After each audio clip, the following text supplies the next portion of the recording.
सया म्हणो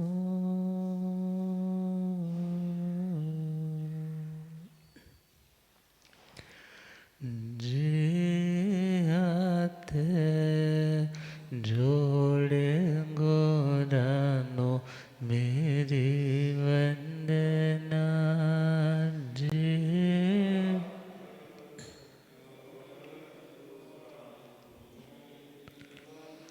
एक बार वंदना हजार बार वंदना एक बार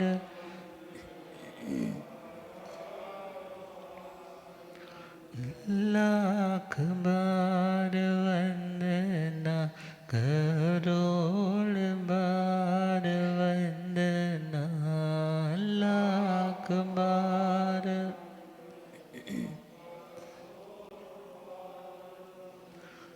जे हाथ जोड़े गोरानो मेरी वंदना जे हाथ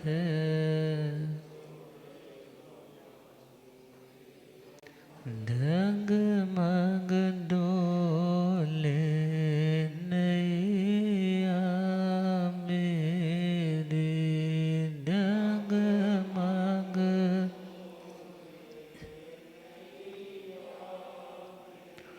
मुझको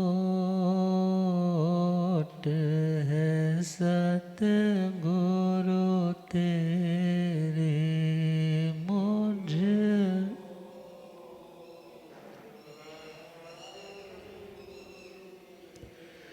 जे आसा भसागर पार लंघना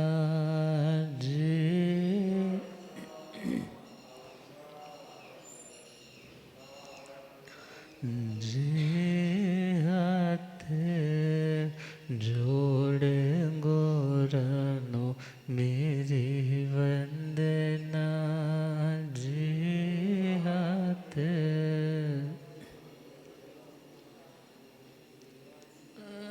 अनंत अनंत शांति के निकेतन शासनपति श्रमण भगवान महावीर स्वामी के पावन चरणा रविंदों में हार्दिक भावना वंदन नमन।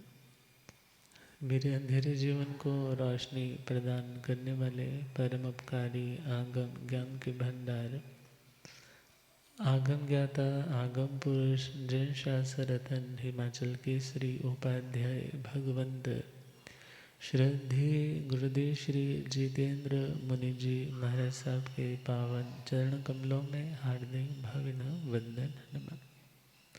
पाठ पर विराजमान तपस्वी रतन श्री प्रभु मुनि जी महाराज साहब के चरणों में वंदन।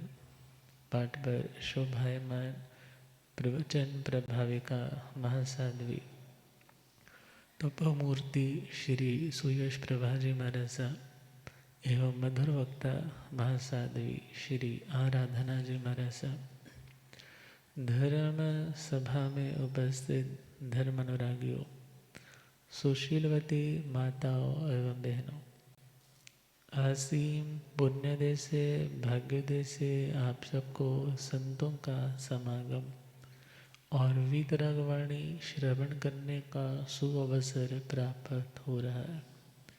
श्रीमद् समवायांग सूत्र 32वां समवाय श्रवण कर रहे हैं। 32 योग संग्रह,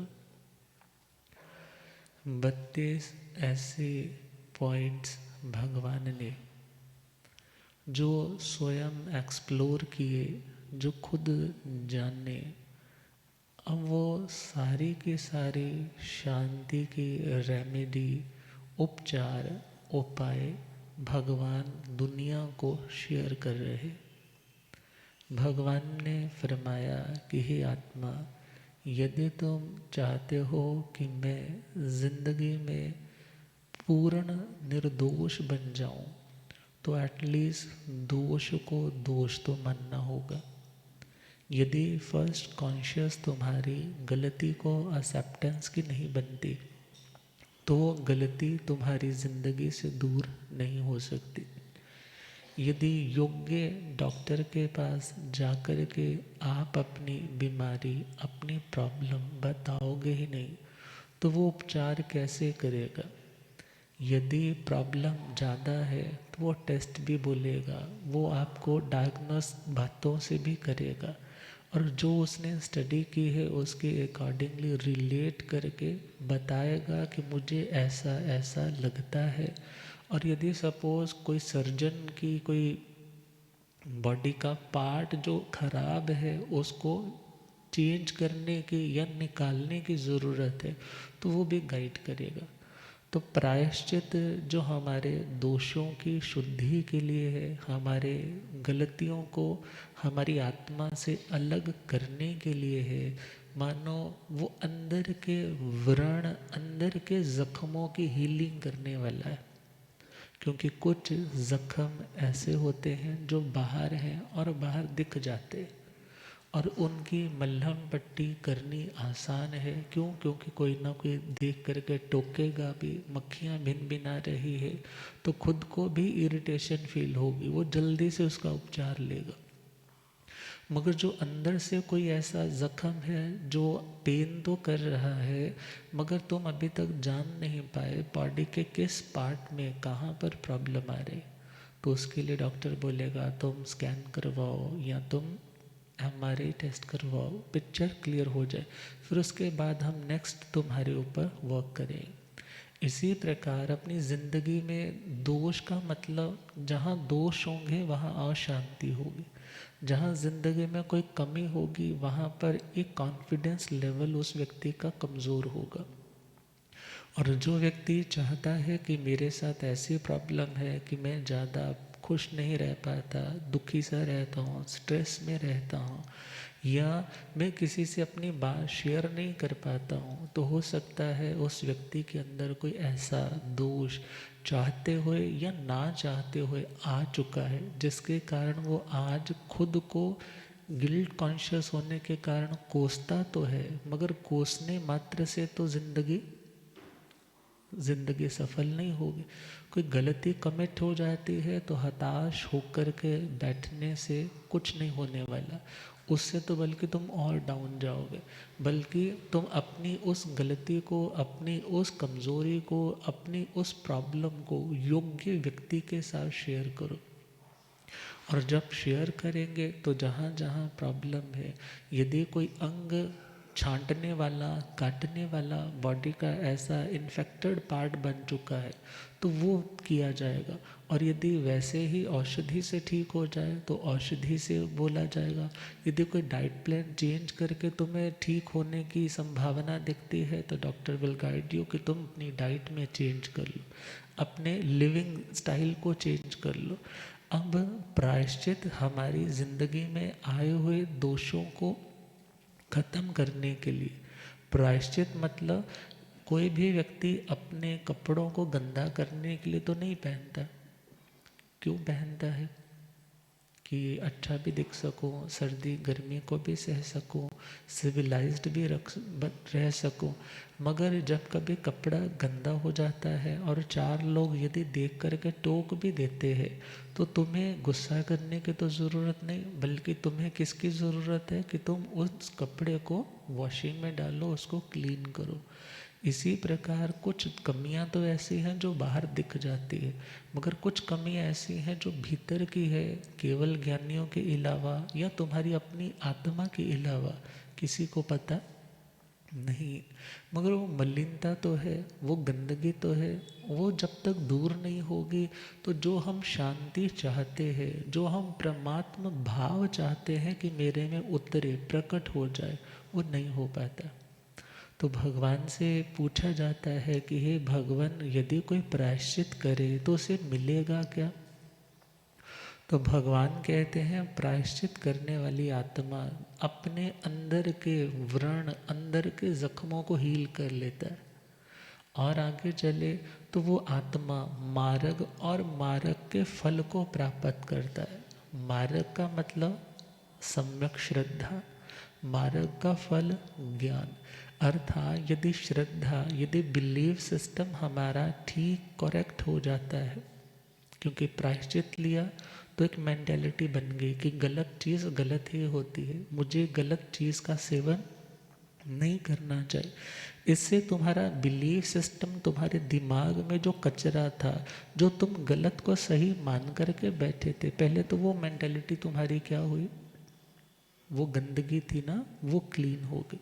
अब वो क्लीन होने के बाद भगवान कहते हैं तुम्हारे पास जितनी भी नॉलेज थी ना, जितना भी ज्ञान था, वो सारे का सारा अब सम्यक ज्ञान में कन्वर्ट हो जाएगा। किस में कन्वर्ट हो जाएगा? सम्यक ज्ञान में। क्योंकि जब तक गलती को गलती माना नहीं जाता, तब तक तुम्हारा बिलीफ सिस्टम, तुम्हारी मेंटेलिटी, तुम्हारा आस्पेक्ट, तुम्हारा वे ऑफ थिंकिंग राइट नहीं है। और जब वो राइट नहीं है तो इट मीन्स तुम अपनी नॉलेज को, अपने ज्ञान का भी सही उपयोग नहीं कर पाओगे। मगर जब तुम्हारा बिलीफ सिस्टम क्लीन हुआ तो तुम्हारे बिलीफ सिस्टम से तुम्हारा ज्ञान भी शुद्ध हुआ। तुम्हारे पास जानकारी तो ढेर सारी थी, मगर अब तुम उस जानकारी का प्रयोग आत्मा को और ऊंचा उठाने में, दूसरों का सहयोग करने में, या अपनी आत्मा की बुराइयों को और शीघ्रता से छोड़ने में लगाने का भाव रखते हो।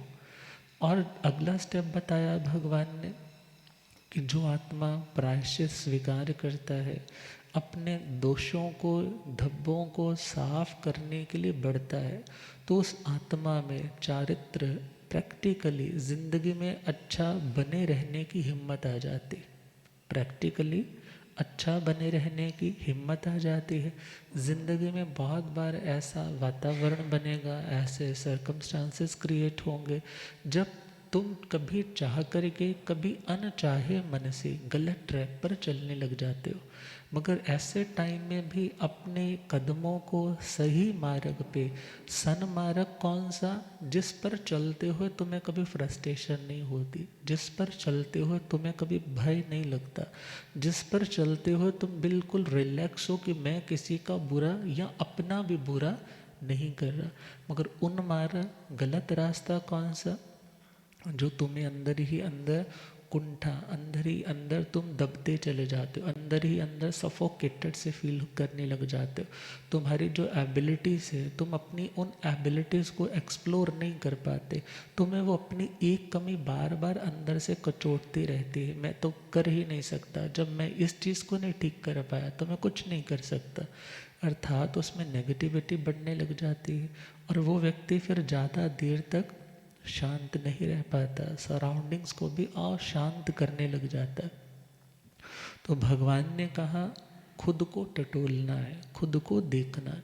खुद को देखने का नाम है तो स्वाध्याय है। खुद को सेल्फ एनालिसिस का नाम क्या है? स्वाध्याय। और जब तुम खुद को देखने लग जाते हो तो तुम अपनी कमियों को दूर करने का अभ्यास, मार्ग पता करते हो कि मैं कैसे आगे बढ़ सकता हूँ। और वो समय आता है जब तुम धीरे धीरे अपनी बुराइयों को छोड़ते छोड़ते चले जाते हो। और प्योरिटी तो तुम्हारा अपना ही धर्म, तुम्हारी अपनी ही नेचर थी, वो तुम्हारे सामने प्रकट हो जाती। तो चले, कोई भी व्यक्ति सर्वप्रथम कोई दोष लगाता है, कोई भी गलती कमिट करता है, तो कल हमने सुना था वो 4 स्टेप होते हैं: अतिक्रम, व्यतिक्रम, अतिचार और अनाचार। कल तक हमने एक दृष्टिकोण से इन 4 पार्ट्स को समझा था। अतिक्रम मतलब कुछ भी करना है उसके लिए मन में संकल्प का आना। व्यतिक्रम का मतलब उस संकल्प को पूर्ण करने के लिए क्या क्या चीज़ें ज़रूरी है उनको कलेक्ट करना, गैदर करना, इकट्ठा करना। और तीसरा पॉइंट अतिचार। अतिचार का मतलब उस चीज़ को एग्जीक्यूट, उस आइडिया को कंप्लीट करने के लिए तुम बिल्कुल लास्ट एज पे पहुंच गए हो, उसका नाम है अतिचार। और तुमने अपने उस आइडिया को एग्जीक्यूट कर दिया, पूरा कर दिया, मीन्स जो नहीं करने वाला काम था वो तुमने कर डाला, उसका नाम है अनाचार। अब एक दृष्टिकोण यह है, एक दृष्टिकोण और है, अतिक्रम, व्यतिक्रम, अतिचार, अनाचार। अतिक्रम का मतलब दिया है कि मन से वैसा तुमने संकल्प किया कि मैं ऐसा कुछ करना चाहता हूँ, पहला पॉइंट। सेकंड पॉइंट है व्यतिक्रम, मतलब अंदर से उद्यत होना, अंदर से उत्साह का आना कि मैं ऐसा अब जल्दी से करूँ। तीसरा पॉइंट है अतिचार। अतिचार का मतलब है अपने उस व्रत को, अपनी उस अच्छी क्वालिटी को तुमने थोड़ा सा ब्रेक किया है। कितना ब्रेक किया है? थोड़ा सा। अब थोड़ा सा किसी व्रत को तोड़ना, उसका नाम क्या कह दिया? अतिचार। और अपने उस व्रत को पूरी तरह से तोड़ देना, नष्ट कर देना, अपने प्रॉमिस को पूरी तरह से ब्रेक कर देना, उसका नाम अनाचार। अब इसी के साथ साथ उपाध्याय श्रमण श्री फूलचंद्र जी महाराज साहब ने इसकी एक और एग्जाम्पल दिए, मतलब एक और एस्पेक्ट से इसको समझाया है कि जब कभी आत्मा मन से कुछ गलत करने के लिए सोचता है, संकल्प करता है, तो उसका नाम है अतिक्रम। जब मन के माध्यम से जो सोचा हुआ है उसको शब्दों से भी अनाउंस करता है कि मैं ये करके दिखाऊंगा, उसका नाम व्यतिक्रम। और जब वो क्रिया करने के लिए कायिक फिजिकल चेष्टाएं भी करने लग जाता है तो उसका नाम अतिचार। और जब तीनों चीज़ें इकट्ठी मिलकर के वो कोई क्रिया करता है गलत वाली, तो उसका नाम अनाचार। मीन्स जस्ट मन के धरातल पे, माइंड के धरातल पे तुम कुछ गलत सोच करके कर रहे हो मन से, उसका नाम अतिक्रम। वाणी से कुछ गलत बोल रहे हो सकता है मन जुड़ा है या नहीं जुड़ा है, तो उसका नाम व्यतिक्रम। और जस्ट यदि काया के माध्यम से उसको किया जा रहा है तो उसका नाम अतिचार। और यदि वह तीनों चीज़ें सारी की सारी इकट्ठी होकर के किसी क्रिया को कर रही हैं तो उसका नाम अनाचार।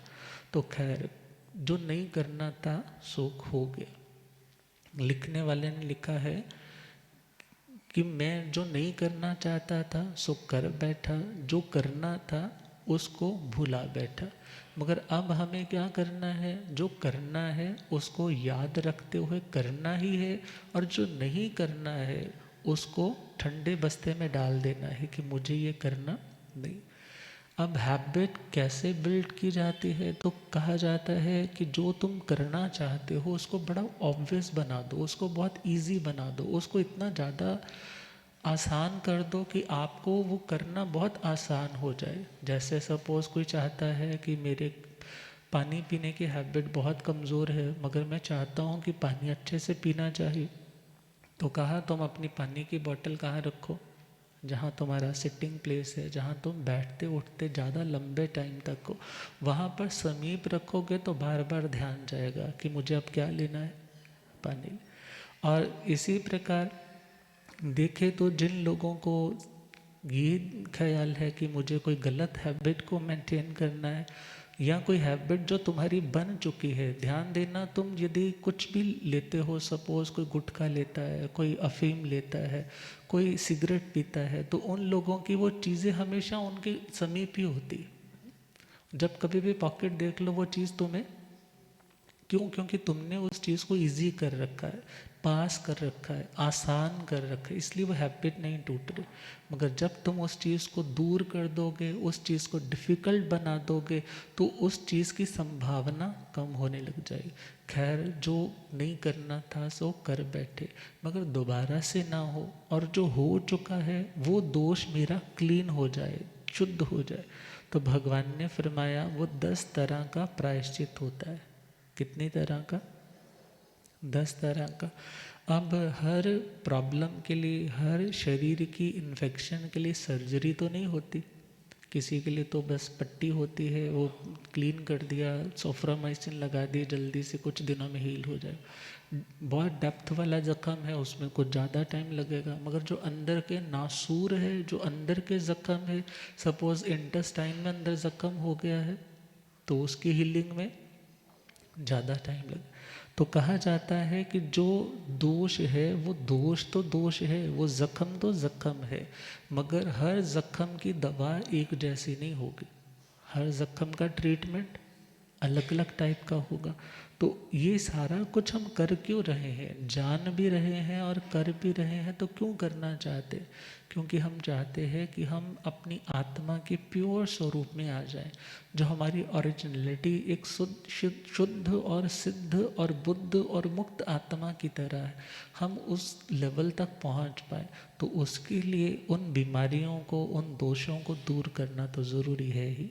तो पहला पॉइंट है, जब कभी किसी दोष का सेवन हुआ, कुछ दोष तो ऐसे हैं जो आलोचनार्ह होते, मीन्स आलोचना की और वो ठीक हो गया। अर्थात जिंदगी में कोई ऐसी गलती हुई, मगर आपने अपने बड़ों के आगे, गुरुओं के आगे उस चीज़ को अच्छे से बता दिया, ऐसा ऐसा हुआ, और वो बात को सुना और उन्होंने बोला कोई बात नहीं, तुमने मेरे नॉलेज में डाला, आगे से ऐसा मत कर।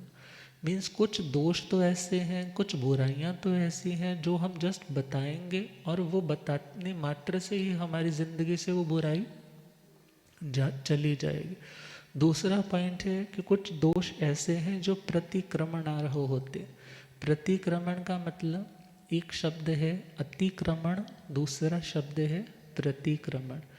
अतिक्रमण का मतलब, अतिक्रमण का मतलब जैसे सपोज करो ना, आपका घर है, आपके घर के साथ एक खाली प्लॉट पड़ा है और आपने उस खाली प्लॉट में क्या किया, अपनी गाड़ी खड़ी करनी शुरू कर दी। धीरे धीरे वहाँ आपने अपना गैराज बना लिया, और जब गैराज बना लिया 10-15 साल हो गए, ऐसे ही चल रहा था, मगर एक टाइम आया, नीयत में खोट आ गया और आपने क्या बोला, ये ज़मीन तो किसकी है, ये ज़मीन तो मेरी है। अब इसका नाम क्या है, अतिक्रमण। अब अतिक्रमण तो कर लिया, मगर ये अतिक्रमण देखा जाए, बाय लॉ देखा जाए, कानून के दृष्टि से देखा जाए, तो ये क्या है, एक ये क्या है, हाँ, कानून की दृष्टि से इसके लिए दोष का विधान है, उसके लिए दंड का विधान है। अब जैसे उस व्यक्ति ने कोर्ट में अपनी अर्जी दायर की, केस चला, और एक टाइम आया कि आपको पैसे भी देने पड़े और उस व्यक्ति के कारण आप फ्रस्ट्रेट भी हुए और आपको हो सकता है कुछ साल सजा भी मिलने को हो जाए। मगर ये अतिक्रमण तो समझ में आया, अतिक्रमण करेंगे तो कुछ ना कुछ बाद में भुगतान करना पड़ेगा। मगर अतिक्रमण किया और आपको ये रियलाइज़ हुआ ये गलत किया जा रहा है, और आपने अपना वो सारे का सारा सामान समेट लिया, आप अपनी बाउंड्री में आ गए, आप अपने घर में ही शिफ्ट हो गए, तो उसका नाम क्या है, प्रतिक्रमण। अर्थात जो अपना है ही नहीं, वास्तव में देखा जाए जो अपना है ही नहीं, और उसके ऊपर हम अपनेपन की मोहर कर रहे हैं, उसके ऊपर इम्पोज कर रहे हैं, थोप रहे हैं, और ध्यान देना इसका नाम ही तो अतिक्रमण है। मगर अपने आत्म भाव में लौट आना कि वास्तव में ये दुनिया के लोग, ये दुनिया के पदार्थ, ये दुनिया का कोई भी सामान, निश्चय से यहाँ तक ये शरीर भी मेरा अपना नहीं। जब इन चीज़ों का चिंतन चलेगा तो उसका नाम क्या है, प्रतिक्रमण। इसी का नाम है ना, आ घर लौट चले। यदि बच्चा रूठ करके पहुंच गया है चौहाल डैम पे, मैं तो जी बस, मेरी माँ तो मेरी सुनती नहीं, मेरे बाप तो मेरी सुनती नहीं, मैं तो बस आज क्या करूँगा, बस जो नहीं करना वो करूँगा। अब वो वीडियो कॉलिंग करके दिखा रहा है कि बस मैं कूदने जा रहा हूँ, बस मैं कूदने जा रहा हूँ, मगर इतने में कोई व्यक्ति दिख गया और उसने उसको समझाया, अरे ये तू क्या कर रहा है, कल को तू बड़ा हो जाएगा, कल को तेरे बच्चे तेरे सामने ऐसी कोई सिचुएशन बन जाए तो ऐसा करे, तेरे पे क्या गुजरेगी, घर देख तेरे घर वाले कैसे रो रहे। अब जैसे ही ये ख्याल आया तो उसको थोड़ा रियलाइज़ हुआ, और उसने क्या बोला, चलो मैं ऐसा कमिट नहीं करता, अच्छा बेटा मेरे साथ घर चल। अब वो घर लौट आया, उसका नाम है प्रतिक्रमण। सबको खुशी है, मगर यदि वो अतिक्रमण कर रहा है तो सबको कष्ट है, सबको दुख है। तो भगवान ने क्या बोला, यदि कोई ज़िंदगी में ऐसा दोष का सेवन हो गया, तुम्हारे कदम मर्यादा से बाहर आ गए, लक्ष्मण रेखा के बाहर सीता जी आ गई, मगर यदि वो वापस आ जाए तो रावण उसको उठा, अब उसी का नाम है प्रतिक्रमण, पुनः अपनी मर्यादा में लौट आना। तो तीसरा पॉइंट है तद उभय आर्थ। तद उभय अर्ह का मतलब है जहाँ पर दोनों चीज़ों की ज़रूरत हो। प्रतिक्रमण में हो सकता है तुम अकेले बैठ कर के भी ये रियलाइज़ कर लो मुझे ऐसा नहीं करना, मैं दोबारा से अपनी पुरानी वाली जो मेरी वास्तविकता है मैं उसमें लौट रहा हूँ, मुझे ऐसा एक्सपेंशन नहीं करना। मीन्स आपने अपने आप को कॉन्ट्रैक्ट कर लिया कि मैं अब जो हूँ मैं ठीक हूँ, मुझे बाहर अतिक्रमण किसी के ऊपर नहीं करना। अब जहाँ पर दोनों चीज़ों की ज़रूरत हो, आलोचना की भी और प्रतिक्रमण की, ये बताएगा कौन? ये बताएगा कौन? डॉक्टर बताएगा ना, दवाई की ज़रूरत है, सर्जरी की ज़रूरत है, किस चीज़ की ज़रूरत है। अब इसी प्रकार एक योग्य गुरु ही बता पाएंगे कि तुमने दोष किस किस कंडीशन में, किस किस इंटेंशन के साथ, किस किस भावना के साथ, कितनी तीव्रता के साथ, किस सिचुएशन में उस कार्य को अंजाम दिया है, उसके अकॉर्डिंगली उस दोष की निवृत्ति, उसकी शुद्धि के लिए तुम्हें प्रायश्चित दिया जाएगा। और अगला पॉइंट है विवेक अर्ह। विवेक का मतलब है भेद करना। भेद करना मतलब सेग्रीगेट करना। अब सपोज आहार पानी के लिए साधु गए, मगर वहाँ पर जो नहीं खाते, जो उनकी मर्यादा से विपरीत है, वो उनके पात्र में आ गया। अब पात्र में आ गया है तो क्या करेंगे वो उसको? बोलो क्या करेंगे? उसको तो परखेंगे ना। तो अर्थात जो उसकी मर्यादा के अनुकूल नहीं है उसको परख देना, उसका नाम क्या है? विवेकार्ह प्रायश्चित।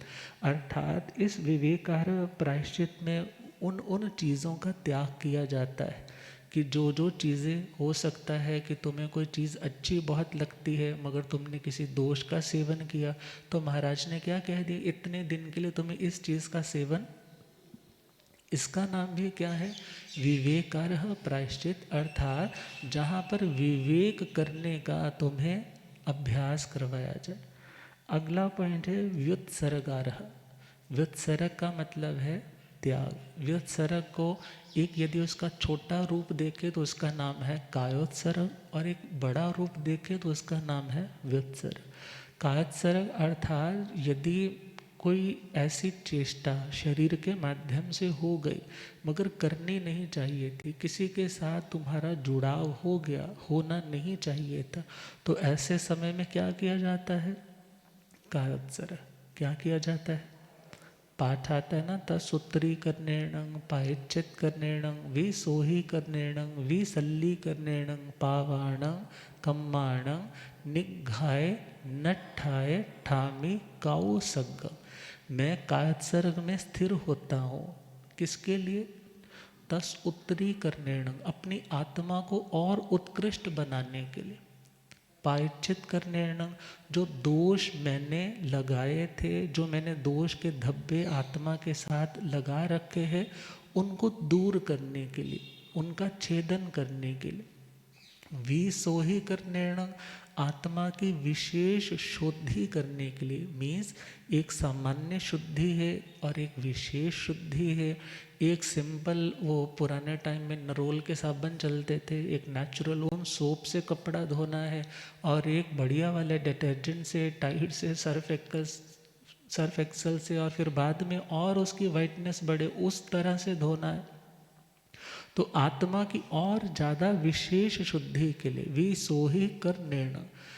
करनेणं यहाँ तृतीय विभक्ति भले दी है, वहाँ चतुर्थी के अर्थ में कि आत्मा को और ज़्यादा क्या करने के लिए? प्योर करने। विसल्ली करनेणं, जो शल्य, जो कांटे मैंने आत्मा में खुद चुभा रखे हैं, उन कांटों को निकालने के लिए, उन कांटों को निकालने के लिए, कभी माया का, कभी निदान का, कभी मिथ्यात्व का, कभी अपने दोष को इस तरह से छुपाया कि सामने वाला हमें जान ही नहीं पाया, कभी निदान हमने अपनी साधना के बदले, कोई ज़िंदगी में दुख था तो हमने क्या कहा, ये चला जाए। यदि मेरी साधना है तो मेरी साधना के बदले मुझे यही चाहिए, मेरी ज़िंदगी से ये दूर चला जाए, ये दुख दूर चला जाए। अर्थात वो भी एक शल्य की तरह है। वो क्या है? मोक्ष मार्ग पर बढ़ते हुए कदमों में मानो जैसे कांटा चुभ जाता है, तो कांटा चुभने के बाद उस व्यक्ति की स्पीड अवरुद्ध हो जाती, गति रुक जाती। इसी प्रकार मोक्ष मार्ग पर बढ़ने वाली आत्माओं को ऐसा कोई निदान नहीं करना कि मेरी करनी का फल हो, मेरी साधना का, सेवा का, दान का कोई यदि कोई फल है तो मुझे ये चीज़ चाहिए। ऐसा सोच के चलोगे तो मोक्ष मार्ग पर गति रुक जाएगी। मोक्ष मार्ग पे संसार में गति तो बढ़ जाएगी, मगर मोक्ष मार्ग में गति रुक जाए। अर्थात शल्य है मिथ्यात्व का, जो गलत बिलीफ सिस्टम्स हमने गलत लोगों को अप्रिशिएट करके अपनी मेंटेलिटी को भी गलत बना रखा है, अपनी सोच को भी गलत बना रखा है।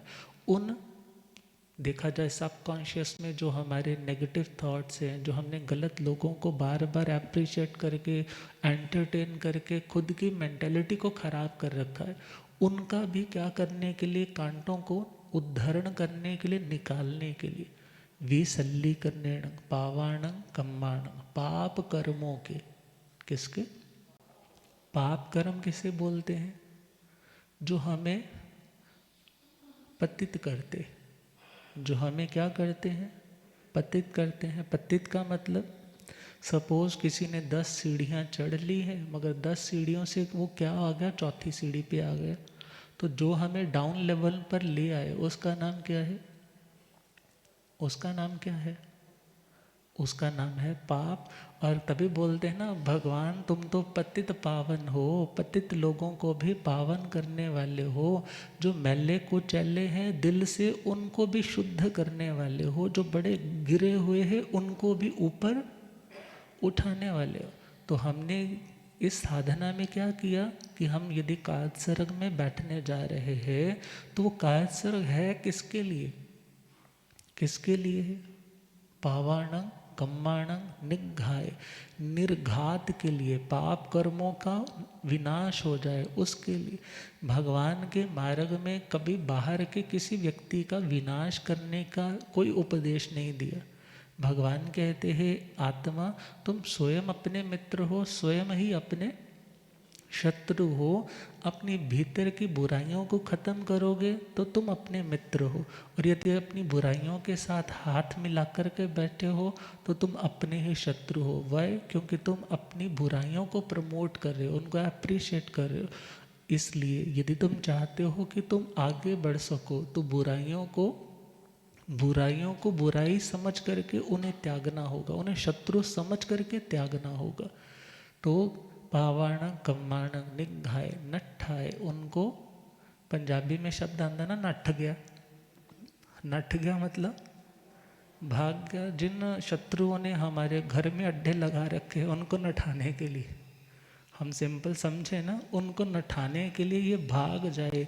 मगर वैसे देखे तो प्राकृत से संस्कृत रूपांतरण में देखे तो वहाँ अर्थ है उन्हें नष्ट करने के। निघाए नठाए ठामी काओ सगम, मैं कायत्सर्ग में स्थिर होता हूँ। कायत्सर्ग मतलब ये देह मेरा नहीं, अर्थात मैं देह से, देह में रहते हुए देह के प्रति अपनत्व को, ममत्व को, अपनी इस अथॉरिटी को छोड़ने जा रहा हूँ। क्यों?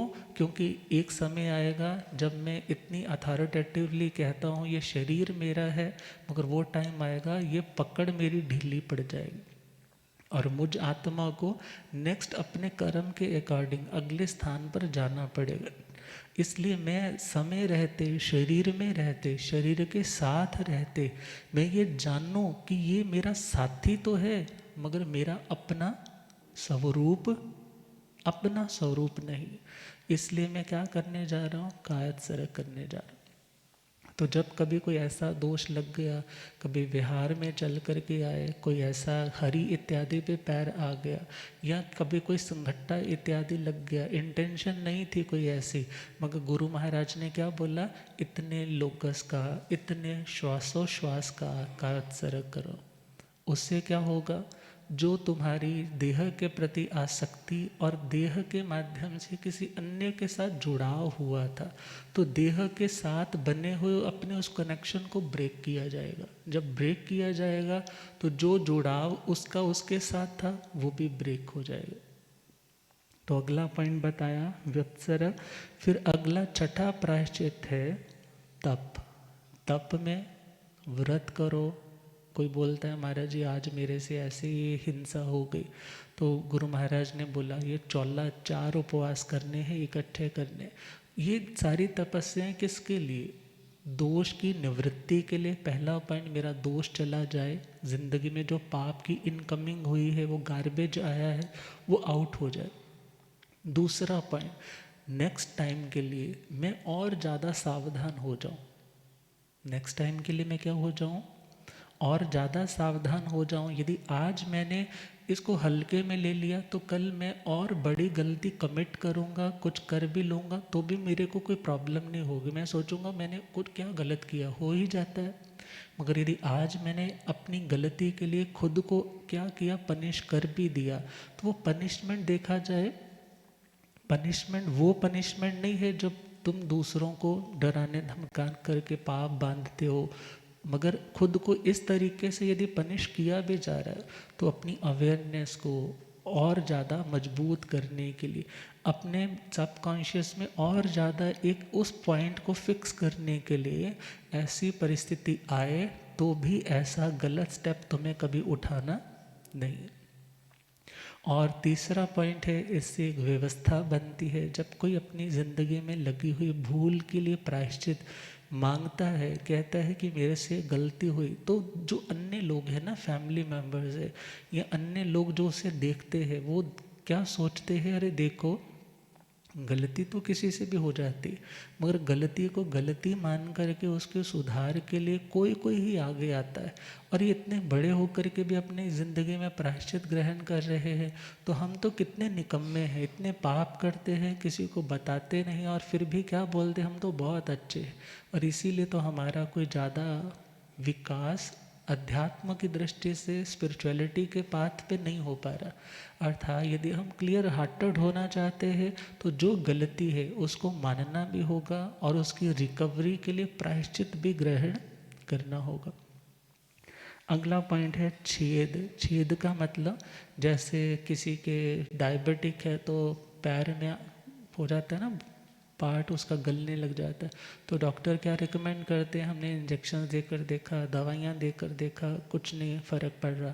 अब यदि हमने इसको नहीं काटा तो क्या होगा, पूरी बॉडी में बढ़ने लग जाएगा, वो कैंसर भी हो सकता है। मगर जैसे ही उसको काटा, किसके लिए, उस रोगी को दुखी करने के लिए उसका अंगूठा नहीं काटा गया, बल्कि क्या करने के लिए, उसका सुख, इसकी शांति, इसकी निरोगता बनी रहे। इसी प्रकार जिंदगी में किसी ने सपोज, गुरुदेव पधारे, हो रब मेरा सतगुरु बन के आया मैनू,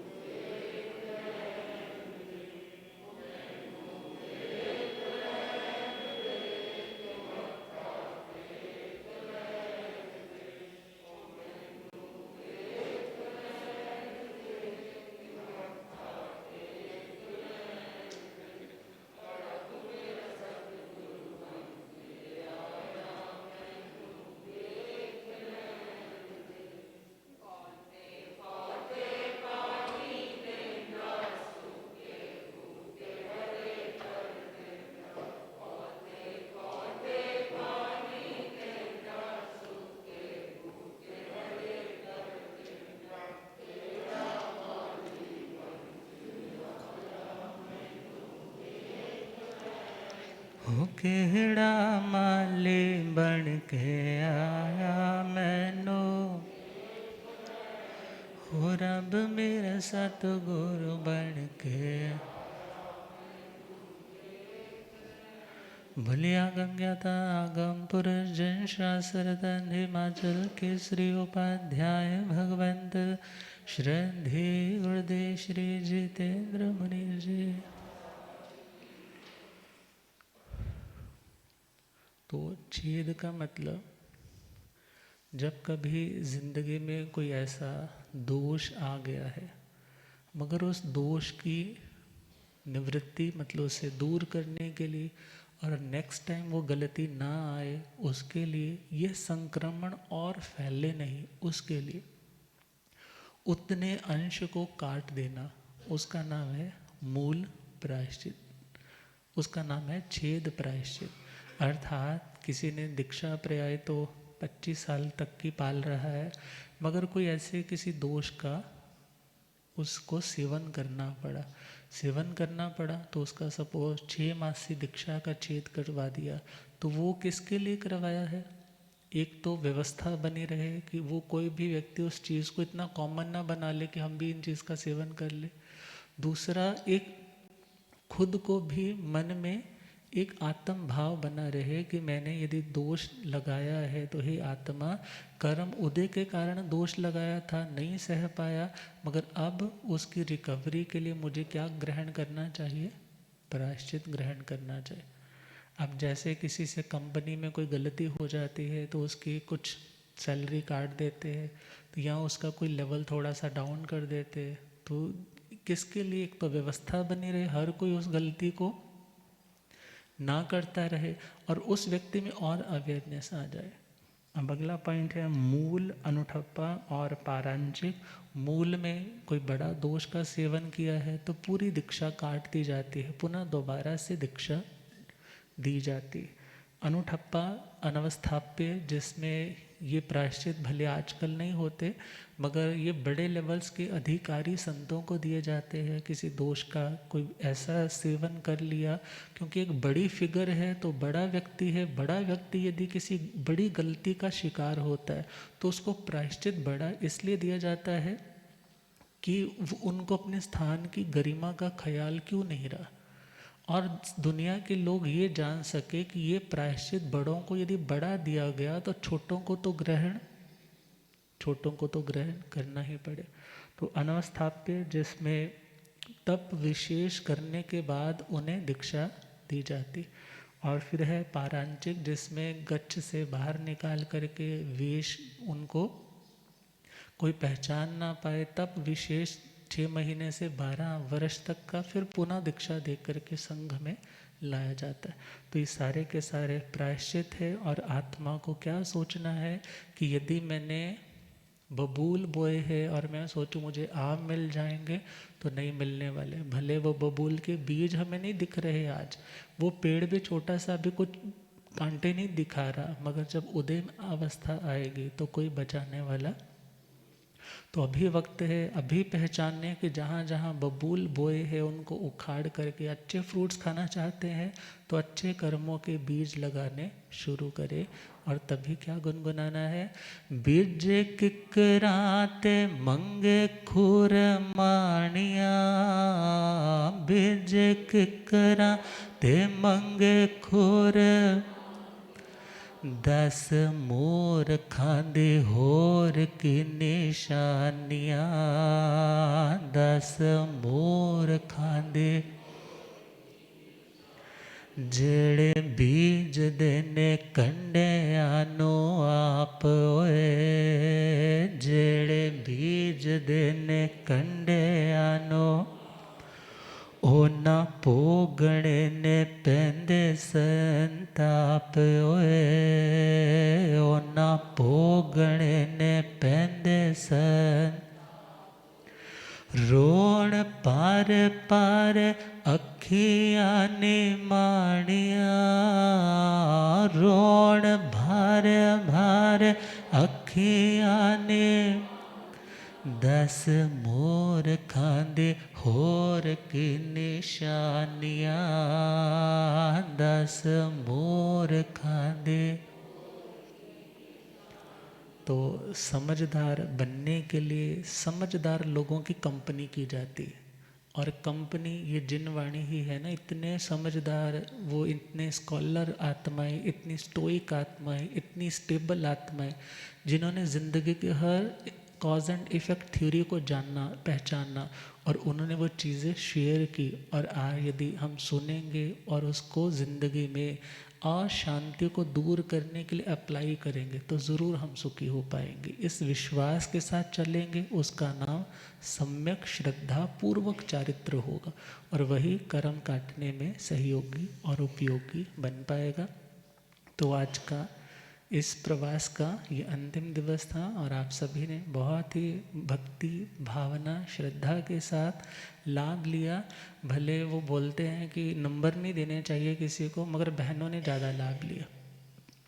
बहनों की जो भावना और भावना के साथ साथ टाइम की इन्वेस्टमेंट उन्होंने जो धर्म के लिए ज़्यादा की, जिन भाइयों ने की है उन्हें तो धन्यवाद है ही है, मगर अक्सर भगवान के शासन में भी बहनें हमेशा आगे रही हैं।